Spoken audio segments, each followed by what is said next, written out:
students, welcome back in Mehta Sir ki class. Today we are going to learn a new topic of science from chemistry. यानी दोस्तों कैसे हैं आप? आज हम फिर से मेहता सर की क्लास में साइंस के एक नए टॉपिक, जनरल टॉपिक को सीखने जा रहे हैं। तत्वों के प्रतीक यानी symbols of elements. Symbols of elements को जानने से पहले कुछ मैं रिकेप करा दूं जो आपने पिछली कक्षाओं में पढ़ा है, जो इससे रिलेटेड है। सबसे पहले 6th क्लास में आपने पढ़ा था कि पदार्थ की 3 अवस्थाएं होती है, 3 स्टेट्स ऑफ मैटर। कौन कौन से होते हैं वो? ठोस, द्रव और गैस। उसके बाद उसमें प्लाज्मा जुड़ा, ठोस, द्रव, गैस, प्लाज्मा। अब उसके बाद हमने पढ़ा कि पदार्थ 3 प्रकार के होते हैं, तत्व, यौगिक एवं मिश्रण, एलिमेंट, कंपाउंड एंड मिक्सचर। तो एलिमेंट, कंपाउंड और मिक्सचर में क्या अंतर था, तो उसको समझने के लिए हमने 6th क्लास में एटम पढ़ा था। एटम यानी परमाणु, परमाणु की संरचना। परमाणु की संरचना में हमने पढ़ा था कि एक गोलाकार के बीच में एक और छोटा सा गोलाकार होता है, यानी उसको क्या कहते हैं? न्यूक्लियस, नाभिक। उसके अंदर प्रोटॉन्स और न्यूट्रॉन्स पाए जाते हैं और इलेक्ट्रॉन्स उसके बाहर की ओर चक्कर लगाते रहते हैं। परमाणु की संरचना हमने पिछली कक्षा में पढ़ी थी, उसे मैं रिपीट नहीं करना चाहूंगा। उसके बाद अब एटम होता क्या है, हमने ये भी पढ़ा था कि किसी भी पदार्थ की सबसे छोटी इकाई जो होती है, सबसे छोटी संरचना जो होती है, जैसे मनुष्य का शरीर, मनुष्य की बॉडी यानी ह्यूमन बॉडी जो है, वो सबसे छोटी से छोटी संरचना किससे बनी हुई है? वो बनी हुई है कोशिका से, सेल। वैसे ही पदार्थ, जो निर्जीव चीजें हैं, पदार्थ है, वो किससे बने होते हैं? एटम से। एटम कितने छोटे होते हैं ये हम यूं समझ सकते हैं कि लाखों एटम्स को यदि हम एक के ऊपर एक स्टैक करें तो भी उनकी जो हाइट होगी वो एक पेपर के थिकनेस के बराबर होगी। इसका मतलब एटम्स, आप सबसे छोटी चीज जो जानते हैं उससे भी छोटी होती है। तो एटम के बाद हमने पढ़ा है कि तत्व, यौगिक और मिश्रण, ये हमारा मेन पॉइंट है। Element, compound and mixture. तत्व क्या होता है, एलिमेंट क्या होता है? वे पदार्थ जो एक ही प्रकार के अणुओं यानी मॉलिक्यूल से बने होते हैं, उनको तत्व कहते हैं। अणु क्या होते हैं? परमाणु से ऊपर की संरचना, परमाणु के बाद अणु, अणु के बाद पदार्थ, अणुओं के मिलने से पदार्थ बनता है। ठीक है, अब हमने ये जान लिया कि तत्व होते हैं जो एक ही प्रकार के अणुओं से मिलकर बनने वाली संरचना या पदार्थ को क्या कहते हैं? तत्व कहते हैं। उसके बाद यौगिक, 2 या 2 से अधिक भिन्न भिन्न तत्वों या भिन्न भिन्न प्रकार के अणुओं से मिलकर बनने वाले पदार्थ को क्या कहते हैं? यौगिक कहते हैं, कंपाउंड। और उसके बाद मिक्सचर। तो आज हम तत्वों के प्रतीक के बारे में पढ़ना चाहते हैं। ये आपके 9th class, 8th class, 10th class, सभी क्लासों में जिसमें आप विज्ञान पढ़ते हो उसमें काम आएगा, क्योंकि रसायन शास्त्र यानी केमिस्ट्री में हमेशा तत्वों को, जैसे तत्वों के रूप में हम ले सकते हैं चांदी, सोना आदि, कॉपर, सिल्वर, एल्यूमिनियम, गोल्ड, इन सबको उनके पूरे नाम से नहीं लिखा जाता है। जब हम फॉर्मूला बनाते हैं साइंस में तब उनको पूरे नाम से नहीं पुकारा जाता है, उनकी जगह उनको एक छोटे से सिंबल से डिनोट किया जाता है।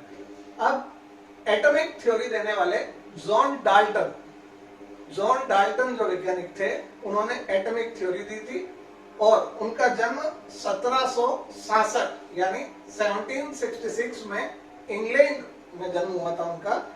उन्होंने एटॉमिक थ्योरी दी थी और उन्होंने ही सबसे पहले एलिमेंट्स यानी तत्वों को सिंबल्स देकर डिनोट करना शुरू किया, यानी सिंबल के रूप में, चिन्हों के रूप में, संकेतों के रूप में उनके नामों को डिनोट करना शुरू किया। तो आज हम कुछ विशेष, कुछ मुख्य जो तत्व हैं उनके प्रतीक कौन कौन से हैं या वे प्रतीक बनते किस प्रकार से हैं, तो उसको जानने से पहले हम एक संस्था के बारे में जानते हैं। उस संस्था का नाम है IUPAC। I for international, U for union, P for pure, A for applied, C for chemistry. इस संस्था का पूरा नाम है international union of pure and applied chemistry. इस संस्था का क्या काम है?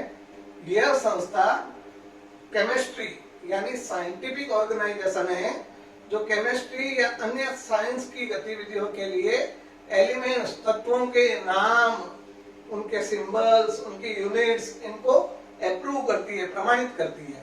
तो इंग्लिश में हम इस प्रकार से कहते हैं कि व्हाट इज IUPAC या what do you mean by IUPAC?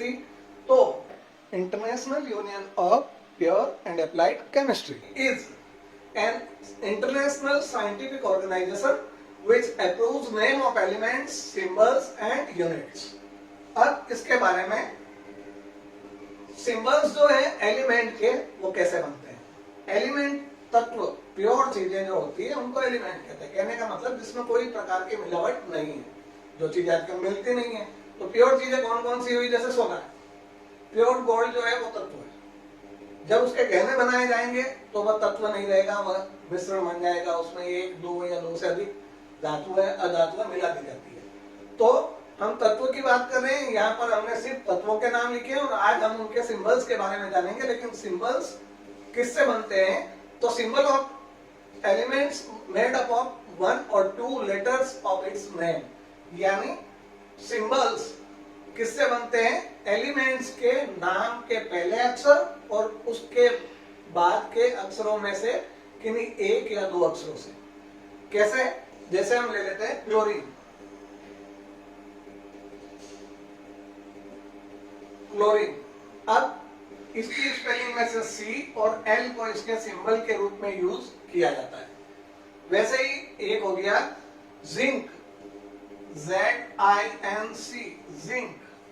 Zinc में से Z और N को इसके सिंबल के रूप में यूज किया जाता है। लेकिन कुछ एलिमेंट्स के नाम ऐसे भी हैं जिनके सिंबल के नाम उनसे बिल्कुल अलग लगेंगे आपको। जैसे मैं लेता हूं एक आयरन को, आयरन के सिंबल है, आयरन का सिंबल है Fe। Fe जो सिंबल है, अब यह तो इसके नाम में से है ही नहीं, तो क्यों? तो इसका मतलब है some of them taken from Latin, German और Greek language name of that element। यानी इन सिंबल नेम में से कुछ सिंबल्स जो हैं उन तत्वों के ग्रीक शब्द या लैटिन शब्द या लैटिन नाम या ग्रीक नाम या जर्मन नाम के शब्दों में से भी लिए जाते हैं। तो जैसे आयरन का एक उदाहरण बताया मैंने आपको कि इसका सिंबल क्या है? Fe। अब ये चीजें काम कहाँ आएगी सिंबल, ये आपको मैं आगे बताऊंगा। लेकिन ये आपको पता भी चल गया होगा कि आप साइंस में कहाँ इनको देखते हो लिखा हुआ। तो जब हम एक्सप्रेशंस, फॉर्मूला, रिएक्शंस, अभिक्रियाएं जब बनाते हैं उन सब में इन शॉर्ट फॉर्म यानी सिंबल्स का ही यूज किया जाता है। लेकिन शॉर्ट अपने मन से नहीं लिख सकते आप। जो IUPAC ने जो तय किया है, जो प्रमाणित किया है, उसी नाम को यूज करना पड़ेगा आपको, उसी सिंबल को यूज करना पड़ेगा आपको। तो कुछ नाम जो है वो अन्य भाषाओं से, ग्रीक शब्दों से, लैटिन शब्दों से लिए गए हैं। जैसे मैंने उदाहरण बताया आयरन का, इसका एक लैटिन शब्द है फेरम। फेरम की स्पेलिंग है FERRUM। इसमें से Fe को यहां लिखा गया, इसका सिंबल यूज किया गया। चलिए एक और उदाहरण देखते हैं हम। एक उदाहरण हम देखेंगे सोडियम का, Na। अब आप कहोगे भाई इसका सिंबल का नाम बनाया कहां से? इसकी स्पेलिंग तो SODIUM है। तो सोडियम का भी अन्य लैटिन, ग्रीक या जर्मन शब्द में से उसका दूसरा नाम है नेट्रियम,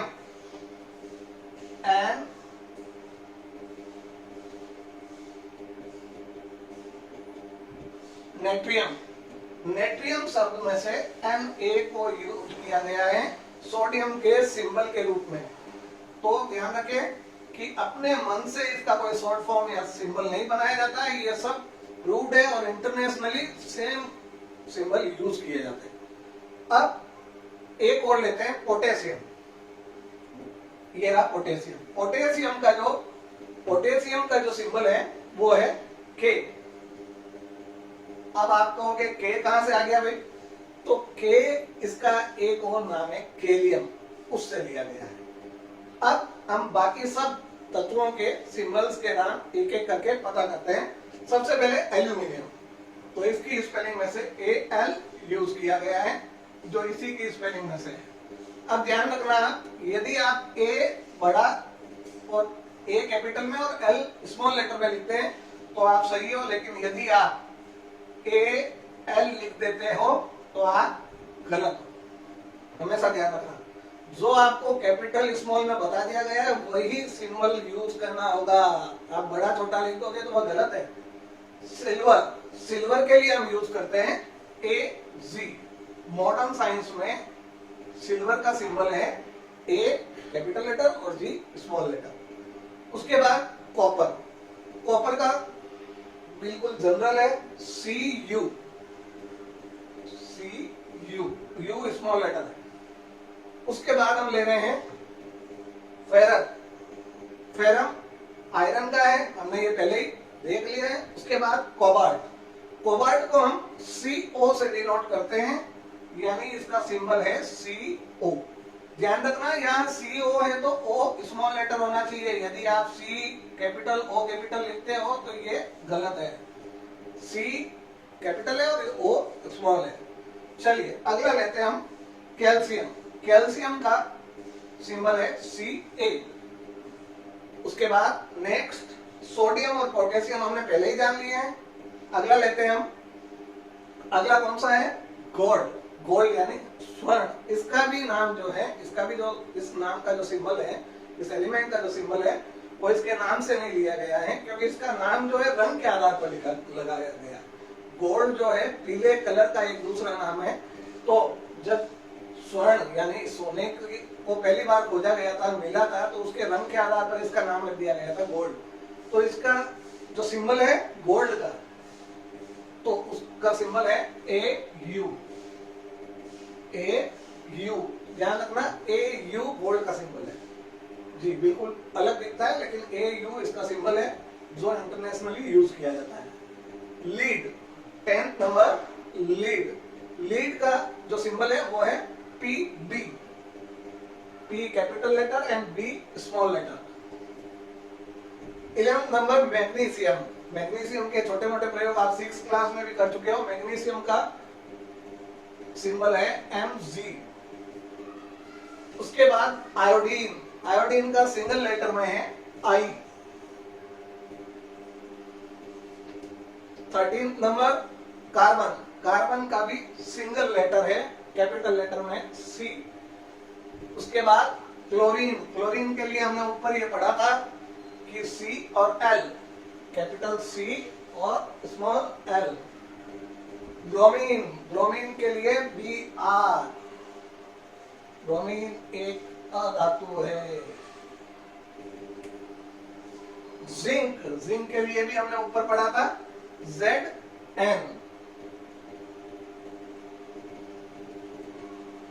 तो स्टूडेंट्स ये आपके लिए था 9, 10, 11, 12, 8 जो भी साइंस की साइंस सब्जेक्ट जिस किसी क्लास में पढ़ा जाता है उसमें हमें इन सभी सिंबल्स का यूज करना पड़ता है। तो यदि आपको अभी तक नहीं पता हो, इसमें कुछ नई जानकारी आपको जरूर मिली होगी, और इनको आप अपनी नोटबुक में नोट भी कर सकते हैं। इनको याद रखें और कैपिटल और स्मॉल का फर्क जरूर समझें, क्योंकि वह आपको आपके आंसर को गलत कर सकता है। Okay, thank you for watching this video. We will meet again in next video. तब तक के लिए धन्यवाद।